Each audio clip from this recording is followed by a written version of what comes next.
Hey there. Today we're going to talk about how to fix an old window. Now the window had completely rotted apart. The window needed to be disassembled, and then all of the joints had to be cleaned, and the window had to be reassembled and glued. So now that it's all glued and reinforced, we're going to paint it. After it's painted, we're going to install the glass, put it in place with caulking material, and then paint it again with an acrylic finish. See here, I glued on an extra board to reinforce the edge of the window here. This thin, I don't know what this is. I glued on this extra board and nailed it to reinforce this because the joint was so weak. Now it's very solid and won't come apart again. The window could conceivably last another 100 years. So here, Ying is painting the window, and we have to paint every part of the window to seal it.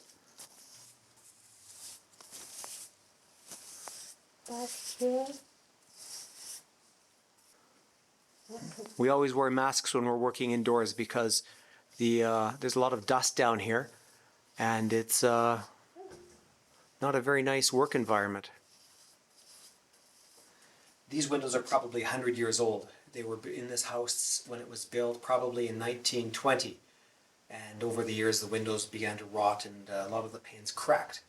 So in order to rebuild these windows, you have to put the new panes in, and that involves peeling out all of the putty, the glazing material that was in here. Now once that's peeled out, you can break the old panes out and then place a new pane in. After the pane is placed in, instead of using glazing compound, which is quite difficult to work with, just use some cheap acrylic caulking material.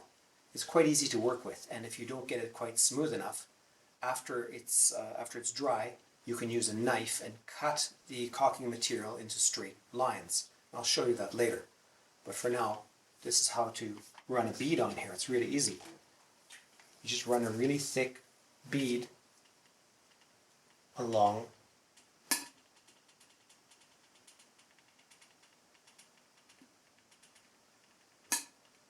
Okay, let's have a look at how to smooth that out. You don't want to leave it like that, because if it dries like that, it'll look bad, and we want to ensure that there's a nice edge on there so water will run off.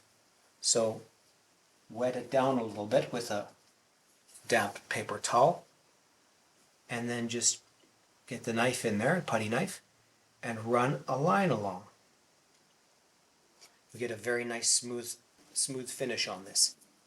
See, we put on a thick layer of the caulking like this.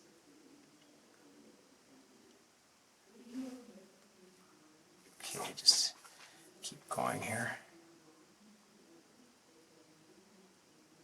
Now the trick is to spread it out smoothly, and it's not actually that tricky at all. If you just let it dry like this, it's going to look terrible. So what we do is you wet your knife. I learned this from a friend of mine. And you stick this on here like this and just run it like this.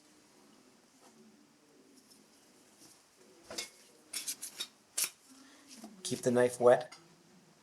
Run it along here like this. You'll get a very nice smooth line. Now when you get problems like this, it's quite easy to fix. You just take a little bit of this caulking on here, fill the hole, and go over it one more time. Well, pretty much good enough for this. It doesn't have to be perfect. It's a nice angle so water will run off, and it's done. And for minor mistakes, like if the caulking is not straight, what you can do then is you can use a knife like this. You can put the knife down like this and peel off the caulking that is in the incorrect position. So I'll show you that tomorrow. That's all there is to reglazing these old windows. This cheap fix will probably be good for at least 10 to 15 years. We'll film again tomorrow and show the next step.